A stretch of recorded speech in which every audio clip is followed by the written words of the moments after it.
Salut à tous et bienvenue dans Céphalie Show. Nous sommes très contents de vous savoir nombreux à nous suivre depuis vos maisons, vos smartphones, vos ordinateurs. Nous sommes très heureux de vous savoir nombreux. Dames et messieurs, Céphalie Show, c'est le premier numéro. Qu'est-ce que c'est? Céphalie Show, eh bien, c'est une émission pour vous dire merci. Merci pourquoi? Parce que vous avez aidé, vous avez accompagné, vous avez soutenu Céphalie Club à célébrer ses 2 ans d'existence.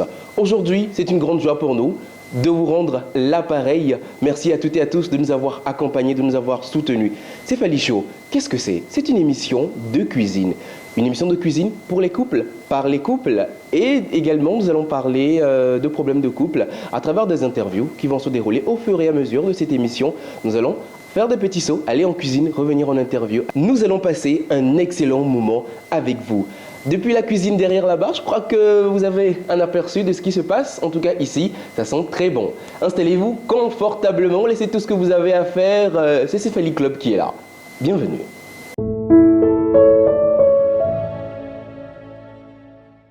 Je reçois aujourd'hui le couple La Sissi. C'est avec ce couple que nous allons concocter ensemble le menu KFC aux salades niçoises. Moi, je suis passionnée de cuisine.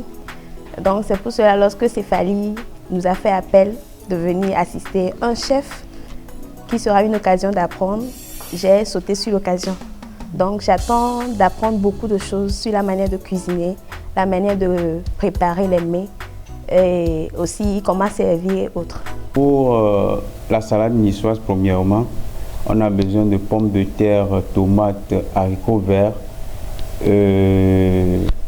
thon.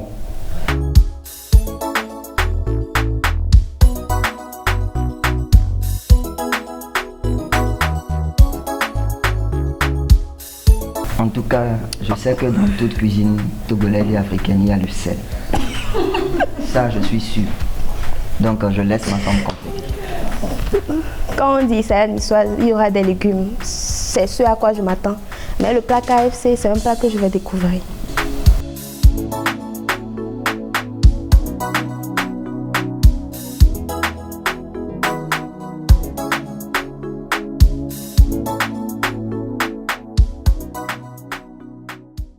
Retour de la cuisine. Merci à toutes et à tous de rester encore et vous êtes encore plus nombreux. Merci à tous. N'oubliez pas que vous pouvez interagir avec nous dans la barre de commentaires juste en bas. Dites-nous ce que vous pensez de l'émission, comment nous pourrions l'améliorer pour vous. Je le disais d'entrée de jeu, nous allons avoir un entretien avec un invité. Nous allons parler de problèmes qui minent les couples. Le thème pour cet entretien sera comment trouver le bonheur dans son couple. Le bonheur pour un couple, ça va et ça vient. Comment maintenir ce bonheur de façon solide? Tout de suite, retrouvons notre invité derrière ceci. Comment trouver le bonheur dans son couple?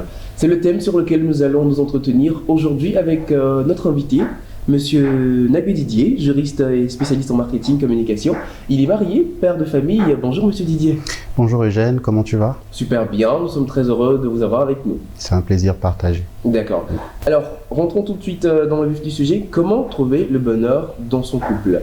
Déjà, quand on parle de bonheur dans un couple, qu'est-ce que c'est? Alors je dirais que le bonheur, tout simplement, c'est la situation ou l'état de quelqu'un qui est heureux, qui est satisfait et qui a trouvé tout ce qu'il cherche, tout ce dont il a besoin. Voilà. Alors voici donc la définition du bonheur. Je pourrais dire ou comprendre que ça c'est une définition peut-être individuelle de chaque personne. Alors, quand on est dans un couple, comment est-ce qu'on est heureux? Alors c'est quoi un couple heureux? Un couple heureux, c'est un couple dans lequel chacun des membres est satisfait de l'autre. C'est surtout un couple dans lequel chacun sait le rôle qu'il a joué pour le bonheur de l'autre et le fait. Voilà, ça c'est un couple heureux. D'accord. Alors, que chacun soit heureux et satisfait de l'autre. Ça m'envoie à ma troisième question. Quelles sont les choses qui pourraient nuire au bonheur d'un couple? Parce que si je dépends de l'autre et que l'autre dépend de moi, forcément, à des moments, je ne serai pas tout à fait en bonne disposition pour lui donner ce bonheur-là. Il y a beaucoup de choses qui peuvent nuire au bonheur dans un couple. La première chose ou bien le premier facteur, c'est la mauvaise compréhension du couple, du mariage, je vais dire ça comme ça. Parce que beaucoup rentrent dans le mariage avec une très mauvaise conception. Beaucoup rentrent dans le mariage pour être heureux, ok, ou bien pour trouver le bonheur. Et c'est une fausse conception parce que pour effectivement être heureux dans le mariage, il faut se dire qu'on rentre dans le mariage pas pour être heureux d'abord, mais principalement pour rendre l'autre heureux. C'est ce que beaucoup ignorent. Et je dis souvent que le mariage, il ne règle pas un problème que le célibat n'a pas créé. Vous savez, beaucoup entrent dans le mariage parce qu'ils ont plein de problèmes et ils pensent que la solution, c'est le mariage. Donc, vous voyez par exemple une femme, d'accord, une femme qui a des problèmes financiers, par exemple. Elle est fauchée tout le temps. Alors, elle se dit, je vais entrer dans le mariage, mais le mariage ne va pas régler son problème, d'accord, parce que ce problème n'est pas créé par le célibat. C'est pas parce que elle est célibataire qu'elle n'a pas d'argent. Ok, c'est parce qu'elle ne travaille pas, c'est parce qu'elle est paresseuse, c'est parce qu'elle est nonchalante, etc. Donc, le mariage ne pourra pas régler son problème. Donc, il y a de part et d'autre, c'est pas que chez les femmes, bien entendu, il y a de part et d'autre souvent une très mauvaise conception du mariage et donc qui empêche le bonheur dans le couple. Ça, c'est un premier facteur. Le deuxième facteur dont je pourrais parler, c'est l'égoïsme. Comme je disais, vous rentrez dans le mariage, c'est pas pour être heureux, mais c'est d'abord pour rendre l'autre heureux. Et je dirais que pour savoir, peut-être pour ne pas être déçu de votre mariage, vous devez rentrer dans le mariage avec quelqu'un que vous êtes sûr de pouvoir rendre heureux. Ok? Si vous savez que cette personne, je ne peux pas la rendre heureuse, ce n'est pas la peine d'entrer en mariage avec cette personne. Donc, il y a l'égoïsme, il y a la mauvaise compréhension du mariage, il y a le manque de pardon. D'accord, parce qu'il y a des gens qui pensent que voilà, celui ou celle qu'on a épousé, c'est un ange qui va jamais nous faire du mal. Donc, on est déçu et puis on n'est pas prêt à pardonner. Donc, voilà un peu quelques facteurs. Non, c'est une liste bien sûr non exhaustive, mais voilà un peu quelques éléments qui empêchent le bonheur dans le mariage. Alors, dans mon développement, il y a un élément très remarquable, si je peux le déduire comme ça, c'est que le bonheur du couple se prépare avant le mariage. Exactement. Le bonheur du couple se prépare avant le mariage et c'est un aspect très très important. Et je dis, le mariage ne vient pas créer le bonheur. Okay? Le mariage ne vient pas créer le bonheur. À la rigueur, le mariage complète le bonheur. Il amplifie le bonheur. Il parfait le bonheur qu'on a déjà. Donc, c'est quelqu'un qui est déjà heureux lui-même, seul, qui peut trouver ou bien qui peut apporter dans le mariage le bonheur. Mais quelqu'un qui est lui-même malheureux, ben, s'il rentre dans le mariage, quelles que soient les bonnes intentions qu'il a, il pourra pas rendre l'autre heureux et il pourra pas trouver le bonheur non plus. Donc le mariage, c'est d'abord une préparation et ça se fait bien avant. Et peut-être il faut dire, parce que beaucoup qui sont célibataires, je remarque que ils préparent le mariage d'une mauvaise façon. Et beaucoup pensent que pour préparer un mariage, il faut, ça c'est pour les femmes, hein, pour préparer le mariage, il faut faire le régime, il faut faire la ligne, ok, il faut faire des emplettes, il faut acheter des bijoux, il faut, je sais pas moi, il faut s'éclaircir la peau, il faut se rendre belle. Pour les hommes, c'est peut-être, ok, il faut faire du sport, il faut faire des économies. Ça, c'est quelqu'un qui prépare le mariage. Mais vous voyez, toutes ces choses, c'est pour préparer la cérémonie de mariage. Et la cérémonie, elle dure quoi? 1 heure. Elle dure peut-être chez les musulmans 2 jours. Mais le mariage lui-même, il dure toute la vie. Et donc, il faut préparer le mariage lui-même plus que la cérémonie de mariage. Parce que c'est soit le plus beau jour de votre vie, soit le pire jour de votre vie. Donc, vous avez beau acheter des fringues, vous avez beau faire des économies, c'est pour préparer le pire jour de votre vie. Si vous n'avez pas en amont préparé votre vie elle-même à accepter l'autre et à le rendre heureux. Parce qu'il faut se préparer à rendre l'autre heureux, il faut se préparer à vivre les difficultés du mariage. Il ne faut pas aller dans le mariage parce qu'on a assez d'argent, on a maintenant un boulot, parce que voilà, il y a la pression de la famille, etc. Donc la préparation justement est très importante pour le bonheur dans le couple.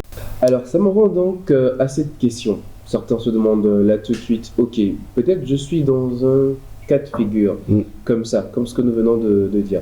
Comment est-ce que je règle les choses?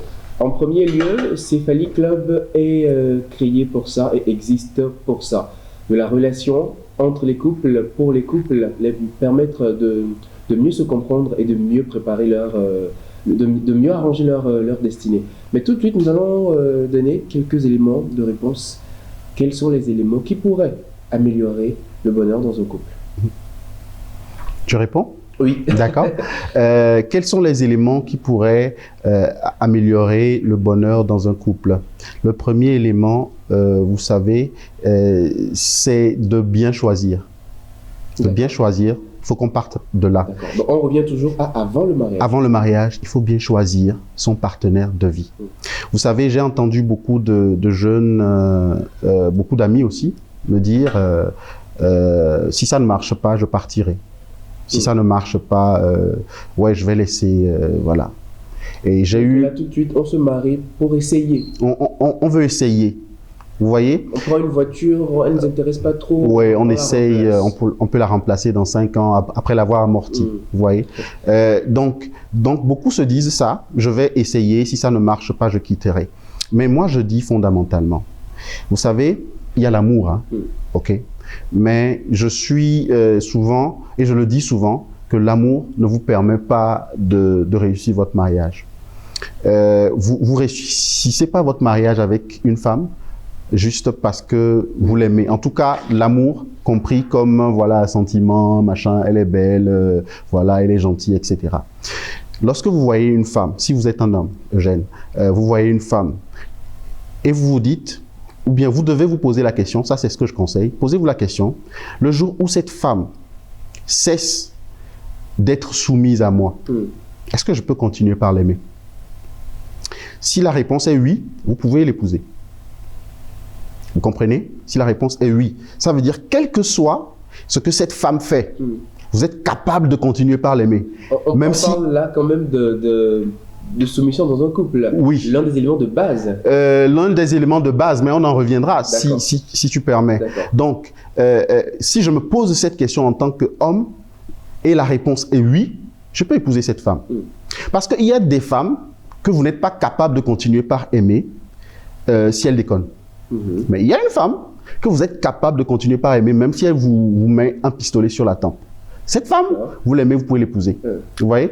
Donc, pareil pour un homme. Une femme, j'allais dire maintenant.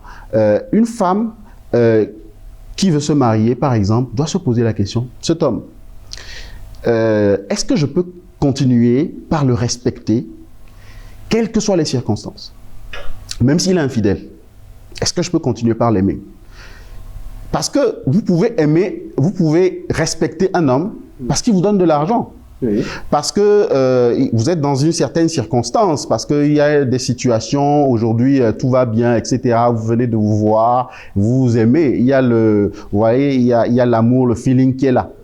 Cet amour-là, vous allez le respecter. Mais le jour où cet homme, il découche, il commet l'adultère, est-ce que vous continuez pas à le respecter? Ça veut dire qu'il y a un élément qui manque à l'équation. Exactement. Le facteur qui faisait qu'on était ceci, cela. Exactement. Parce que ces deux aspects, l'amour du côté de l'homme et le respect ou la soumission du côté de la femme sont fondamentaux dans le mariage. Donc, il faut pouvoir se demander si on peut résister à l'envie de ne pas aimer sa femme le jour où elle déconne, le jour même où elle ne te respecte pas. Est-ce que tu peux continuer par l'aimer? Le jour où ton mari fait la pire des choses que tu détestes le plus dans ta vie, est-ce que cet homme-là, tu peux continuer par aller avec lui? Donc, si la réponse est oui, alors, je pense qu'il y a une chance que... C'est un peu délicat. Ah, oui. Alors, oui. Est-ce que là, on parle tout de suite de réaction immédiate ou de réaction à long terme sur une telle situation, par exemple? Parce que le choc, quelquefois, est tellement voilà, lourd que tout de suite, il y a quelques mots qui sortent, ça part en éclat de voix, mais peut-être qu'on ne pense pas forcément ce qu'on vient de dire ou ce qu'on vient de faire. Et qu'après, on se rattrape. Est-ce qu'on parle de... Oui, là, vous êtes dans le mariage. Oui. Donc, vous êtes dans une situation, par exemple, où ça explose. D'accord, ok. Je suis déjà rentré dedans. Voilà, On voilà. parle de avant. Voilà, donc on parle d'avant. Donc, il faut bien faire son choix. Ok. Ça, c'est important, c'est primordial. Et se dire qu'on fait le choix pour la vie. On ne le fait pas pour un mois, on ne le fait pas pour 2 mois. Vous savez, vous pouvez être, je ne sais pas d'où vous venez, de quelle ville vous venez, mais peut-être qu'en venant ici, faire cette émission, vous vous êtes trompé de chemin. Alors, quand vous vous trompez de chemin, qu'est-ce que vous faites? Vous ne dites pas, bon, comme je venais en fait à l'émission et que je me suis trompé de chemin, ben, je vais aller au marché. Ben non. Non, vous prenez un autre chemin. OK, mais la destination reste la même. Voilà pourquoi beaucoup de personnes échouent le mariage. Donc, elles se disent, je vais dans le mariage. Ou bien je vais, voici la destination dans laquelle je vais, ça n'a pas marché avec tel, donc je choisis une autre destination. Vous ne choisissez pas une autre destination, vous réaménagez, vous repositionnez donc pour réussir votre mariage. Donc on ne cherche pas à entrer dans le mariage quand on sait qu'on est susceptible d'abandonner un homme ou d'abandonner cette femme-là qu'on veut épouser. D'accord. Alors, une question très pertinente cette fois-ci. Beaucoup se sont déjà posé cette question.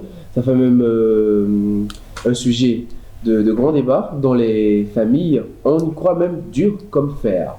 Est-ce que le sexe peut être une source de bonheur dans un foyer? Vous êtes posé la question? On reviendra tout de suite pour y répondre. Allons en cuisine. Pour le plat KFC, premièrement, j'ai besoin de poulet. Bon, on peut le faire avec poulet normal ou blanc de poulet. J'ai un poulet sans eau. Mais aujourd'hui, on va le faire avec blanc de poulet ou filet de poulet.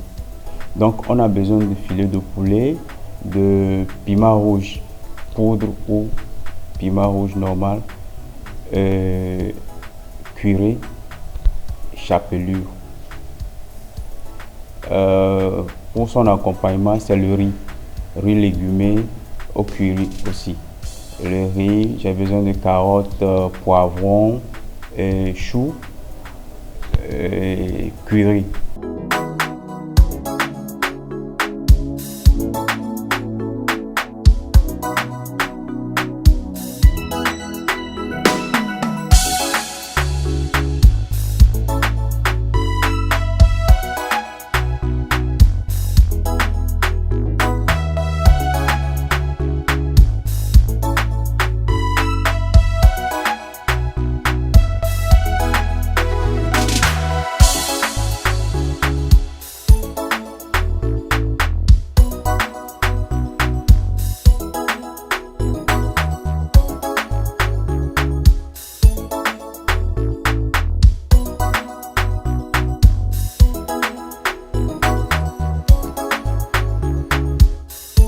J'ai beaucoup aimé, surtout les poivrons que nous avons salés. Ça donnait un goût différent à ce que moi je faisais avant. Sinon, j'ai apprécié le plat, le KFC, surtout avec le poulet que nous-mêmes nous avons manipulé. Vraiment, je crois qu'il faut une application à la maison pour que cela reste dans les habitudes. Qu'on puisse peut-être recevoir des invités qui un jour sera peut-être vous à la maison.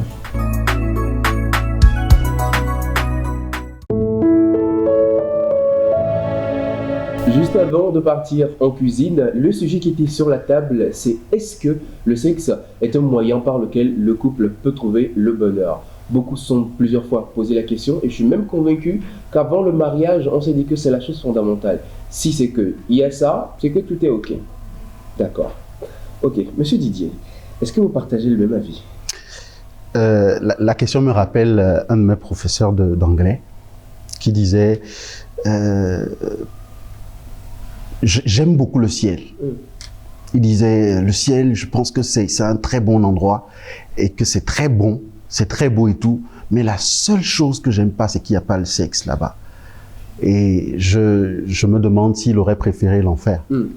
Parce que en réalité, effectivement, oui, le sexe, c'est pour la terre. Et heureusement d'ailleurs, parce que si jamais ça pouvait également aller au-delà, ça serait pas bien. Donc, le sexe dans le mariage, pour moi, c'est une expression, c'est une manifestation du bonheur qu'on a. Ok, c'est pas la source fondamentale du bonheur dans le mariage. Non, c'est pas la source fondamentale du bonheur dans le mariage. C'est une expression, c'est une conséquence, ok, du bonheur qu'on a. Les époux ont des rapports intimes parce qu'ils s'aiment, parce qu'ils veulent être ensemble, ok. Ils ne sont pas ensemble parce que c'est en étant, voilà, en ayant des rapports sexuels qu'ils sont les plus heureux du monde, forcément non. Parce que d'ailleurs, ça dure pas une journée, hein. C'est clair. Voilà, donc voilà, comment est-ce que en quelques minutes on peut régler les problèmes de bonheur non, c'est pas possible. Alors, le sexe n'est pas un élément fondamental Non, pour procurer. c'est pas que c'est pas important, hein. On est d'accord. Oui, parce qu'il faut qu'on soit d'accord, parce que si jamais on fait comprendre, on fait croire que nous avons dit que c'est pas important, eh bien non. Je pense que le mariage sans sexe aussi, ça sera bien drôle, hein. Ça sera comment? Bien drôle, ça sera drôle. Je sais pas comment ça sera, mais ça sera assez drôle. D'accord. Okay. Je suis sûr là qu'on a déjà perdu plus d'un. Oui. Voilà. Ouais. Alors, ne confondez pas sexe et bonheur. Ça pourrait conduire, mais ce n'est pas une condition sine qua non, on va dire. Voilà, c'est un agrément, ok, c'est un agrément du mariage. Et aussi parfois, il faut trouver l'équilibre en fait, parce qu'il faut pas faire croire que c'est parce qu'on a dit que le sexe n'est pas n'est pas ce qu'il n'est pas que on va négliger le sexe. Parce que justement, il y a dans des couples, certains négligent l'autre, le côté sexuel de l'autre. Ça, c'est très important, de pouvoir rendre l'autre heureux. Et là aussi, on a souvent des problèmes d'égoïsme. Et donc, vous pouvez avoir des partenaires qui ont fréquemment des rapports sexuels, mais qui ne sont pas heureux. Vous pouvez interagir avec nous depuis la barre des commentaires, nous dire ce que vous pensez. Est-ce que pour vous, le sexe est une condition du bonheur? Est-ce que le sexe conduit au bonheur? Réagissez avec nous en bas et voyons ça tout de suite après. Allez, nous allons tout doucement vers la fin de notre entretien, Monsieur Didier.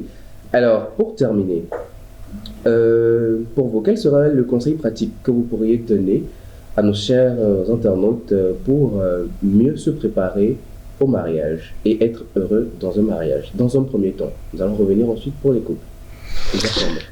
D'accord, donc pour assurer son bonheur dans le mariage, il faut s'assurer qu'on est préparé. Il faut se préparer au mariage. Il est très important de comprendre que notre attitude, notre caractère, notre vie en entier impacte le mariage. Et donc, on a besoin de se préparer. Et on doit se préparer dans plusieurs domaines. Sinon dans tous les domaines. Donc, dans le domaine de son propre caractère, vous connaissez vos défauts, vous connaissez vos lacunes, d'accord? Vous savez par exemple que vous êtes une femme qu'il est difficile de conseiller, Donc, il faut apprendre. Ça s'apprend à écouter son mari. Ça s'apprend. On n'est pas avec. On n'est pas avec. C'est pareil pour un homme. Un homme, il est appelé à aimer sa femme. Ça s'apprend, ça. Parce que c'est facile de dire je t'aime tout à l'heure, tu es la fleur de mon jardin, tout ce que vous voulez, mais dans les circonstances pratiques, c'est pas la même chose. Du tout. C'est pas la même chose lorsque vous réveillez chaque matin avec la même femme à côté de vous. C'est pas évident. Donc ça, il faut l'apprendre. Et pareil pour la femme, il faut apprendre à se soumettre. C'est quelque chose qu'on a beau dire, on est en Afrique, etc. Mais c'est pas une évidence. Donc, ce sont des choses qu'on apprend. Apprendre à prendre soin de sa famille, apprendre à prendre soin de son mari, apprendre à aider son mari à réaliser ses rêves. Ce sont des choses, ce sont des valeurs qu'il faut apprendre. Donc, ça, c'est dans la phase de préparation. Et ça, c'est pour la femme, je dirais. Oui, pour les deux. L'homme. Oui. Comment est-ce qu'on doit se préparer, par exemple, alors, satisfaire sa future épouse? Oui, il faut se préparer à être un homme responsable, par exemple. Parce que vous savez, prendre soin d'une femme, on ne nous l'a pas appris à l'école. On ne l'a pas appris, je sais pas, à la maison non plus. Donc, c'est des choses qu'on apprend. Et c'est des situations dans lesquelles on se retrouve après en tant que marié. Et il faut savoir vraiment s'y prendre. Donc, il faut déjà chercher à être un homme responsable, qui assume les responsabilités, qui ne fuit pas les responsabilités, qui ne fuit pas les problèmes. Donc, ce sont des choses qu'on apprend peut-être auprès de ses parents à partir d'un certain âge. Ce sont des choses qu'on peut apprendre aussi avec, je pense qu'il y a des conseillers en relation d'aide. On peut s'approcher, par exemple, de Céphalie, qui a certainement les ressources humaines qu'il faut pour apprendre certaines choses. Il faut se préparer aussi, vous voyez, sur le long terme. Vous savez, dans le mariage, vous allez intégrer une personne étrangère à votre vision de vie pour 20, 30 ans, 40, 50 ans. Donc, ça, c'est quelque chose que vous devez adapter. Que vous devez adapter à votre propre vie. Et il y a certains, par exemple, ils sont mariés, mais ils vivent comme s'ils étaient seuls. Parce qu'ils n'ont pas appris à intégrer l'autre à leur programme de vie. Donc ça, c'est quelque chose que l'on apprend. Il faut également apprendre, si vous avez déjà fait votre choix, à connaître l'homme que vous allez épouser. Les fiançailles, c'est pas pour faire des économies. En tout cas, c'est pas que pour faire ça. C'est pas que pour voir quelle robe on va acheter, pour voir qui est-ce qu'on va inviter dans le mariage le jour de la cérémonie, pour voir quel pasteur, quel prêtre on va faire la cérémonie. Mais c'est aussi de voir comment est-ce que nous harmonisons nos visions de vie ensemble. Parce que la femme, j'imagine, j'espère en tout cas, qu'elle a une vision aussi. Elle voulait peut-être vivre dans tel pays, faire telle carrière. Bon, maintenant, vous allez vous marier. Toi, tu voulais vivre au Togo. Mais il faut que vous harmonisez. Parce que si vous n'harmonisez... son idéal de son côté. Exactement. Donc, si vous n'harmonisez pas tout ça, ce qui va se passer, c'est qu'il y aura des conflits dans le couple éternellement. Il y a la femme qui voudra, non, il faut qu'on quitte, on a gagné l'autovisa, on doit quitter. L'autre qui dit non, on ne quitte pas. Et puis, ça devient tout un tas de problèmes. Vous voyez, donc, il faut harmoniser tout ça. Et ça, c'est la préparation. C'est le premier P, j'allais dire. Il y a le deuxième P qui est fondamental, et je l'ai déjà dit, c'est le pardon. Il faut apprendre à pardonner. Ça, c'est, vous savez, votre mari, votre femme, il va vous faire du mal. Attendez-vous à ça. C'est pas, non, c'est pas, les gens pensent qu'on se marie pas au ciel. C'est sur la terre qu'on se marie. Donc, votre époux, il a beau avoir de très bons sentiments, un très bon cœur, un jour, il vous fera du mal. Donc, il faut apprendre à pardonner. Il y a des gens qui ne savent pas pardonner. Soit parce qu'ils ont été trop blessés, qu'ils sont fatigués de pardonner, soit parce qu'ils n'ont jamais été blessés autant et donc ils ne savent pas pardonner. Dans tous les cas, il faut se préparer avec ce deuxième P. Ouais. Troisième chose, c'est la persévérance. Vous savez, le mariage a horreur de la routine. Il y a des fois une routine qui s'installe dans le mariage parce que vous allez vivre avec la même personne, vous allez faire la même chose, vous allez vous réveiller tous les matins à ses côtés. Et préparer cela, aller au service. Exactement. Revenir, et la routine s'installe. On rentre dans un train-train. Voilà. Donc, il faut persévérer, mais en faisant les choses autrement à chaque fois, en cherchant chaque fois à plaire à son homme ou à sa femme, à faire des choses qu'elle aime pour continuer par la séduire. Il ne faut pas entrer dans le mariage en se disant « ma femme doit se soumettre à moi ». Vous avez dit quelque part, oui, en Afrique, on doit se soumettre. Mais vous savez, ce n'est pas le rôle de l'homme d'obliger la femme à se soumettre à lui. Non. Parce que s'il se met dans la position de celui qui dit « non, tu dois te soumettre », ça devient plus difficile. Et pareil, c'est pas le rôle de la femme d'obliger l'homme à l'aimer. Non, c'est des choses qui doivent arriver spontanément. Donc, quatrième P, c'est la prière. Vous savez, on a beau raconter tout ce qu'on a raconté. Vous allez faire votre vie avec quelqu'un que vous ne connaissez ni d'Adam ni d'Ève. C'est un monsieur, il est venu vous voir un jour, il vous a dit non, il va faire de vous la femme la plus heureuse du monde, mais vous ne le connaissez pas. Vous connaissez peut-être son groupe sanguin, sa taille, sa race, sa face, etc. Mais vous ne connaissez pas son cœur.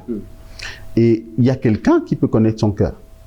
Il y a quelqu'un qui peut vous aider, vous faire une grâce particulière pour qu'au moins on réduise les chances ou bien les risques de malheur. Donc, Il faut prier de temps en temps aussi pour son mariage. Il faut prier pour l'homme qu'on va épouser ou pour l'homme qu'on a épousé, pour la femme qu'on a épousée. Il faut prier parce qu'il faut faire intervenir effectivement Dieu dans le mariage parce que il faut une troisième personne pour que un mariage réussisse. Donc ça, c'est un conseil voilà, pour ceux qui ne sont pas encore mariés, pour qu'ils puissent se préparer comme il faut. Il y a certains conseils que nous pouvons se pitié exactement, qui sont déjà mariés. Le cas par exemple du pardon. Du pardon. Voilà.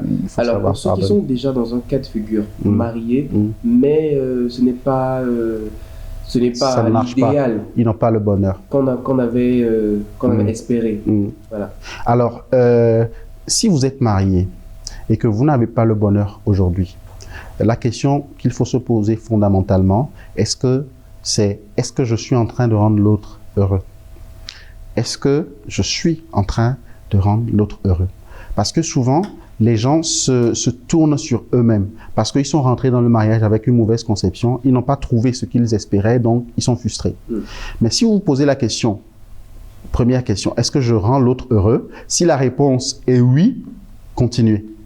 Ne vous arrêtez surtout pas. Parce que le jour où vous arrêtez, eh bien, il y a un espoir de moins.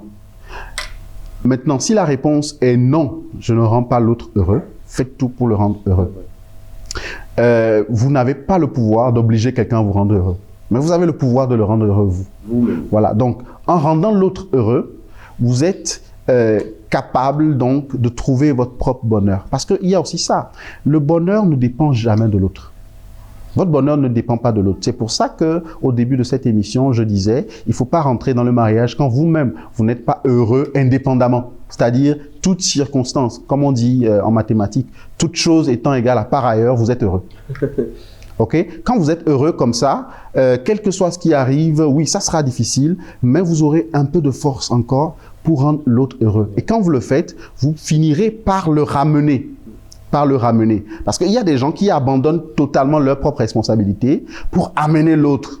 Vous voyez, il y a l'homme, par exemple, il n'est pas responsable dans le foyer, mais il veut de la soumission. Donc, il fait pas sa part, il veut que la femme fasse sa part d'abord. Donc, il va abandonner, il va dire non, tu dois te soumettre et le foyer devient la bande de Gaza. Vous connaissez la bande de Gaza entre Israël et voilà. Donc, ça devient très compliqué. Donc, voilà le conseil que je peux donner. Et si ça ne marche toujours pas aussi, ou si ça ne marche pas, il faut prier aussi.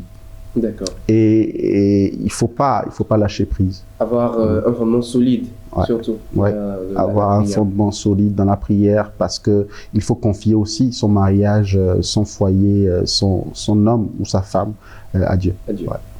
Monsieur Didier, merci d'avoir été avec nous. Ça a été un réel plaisir. J'espère que ça a été le cas. Pour vous aussi, chers internautes, merci pour toutes les réactions.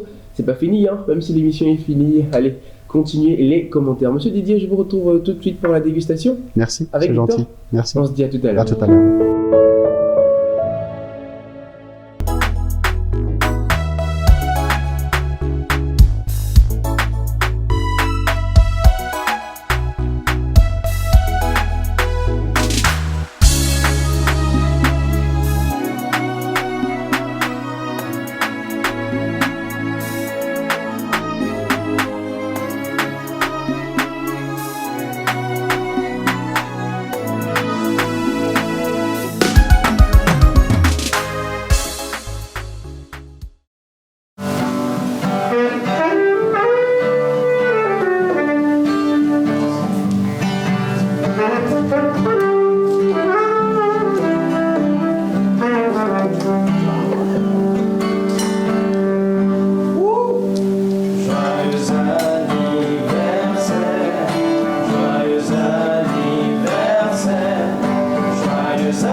Céphalie nous a fait une surprise très agréable.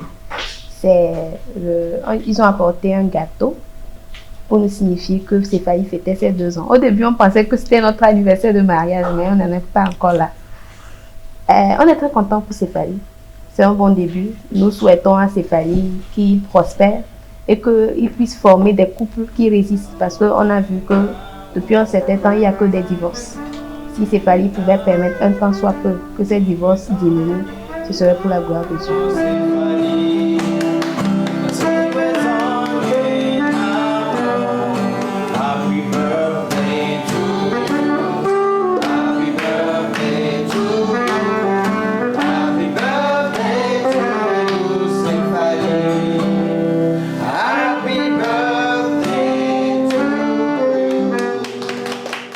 Merci à toutes et à tous d'avoir été là depuis le début jusqu'à la fin. Merci de nous avoir soutenus. Céphalie Show, ça a été pour vous. Ce n'est que le premier numéro. Il y a toute une liste de programmes les plus alléchants les uns que les autres que nous avons encore concoctés pour vous. Restez avec nous. Nous disons merci à l'hôtel Eli Palace qui nous a reçus, accueillis dans son somptueux cadre. Merci à notre chef cuistot Victor Le Cordon Bleu. Merci également à notre invité Didier qui nous a accompagnés donc pour le thème comment trouver le bonheur dans un couple. Merci à notre charmant couple La Sissi qui nous a accompagnés pour la séance de dégustation.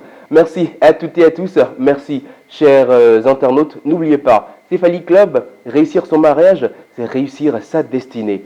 Comment voulez-vous que votre destinée soit? Céphalie Club vous accompagne. D'ici là, portez-vous bien. À bientôt.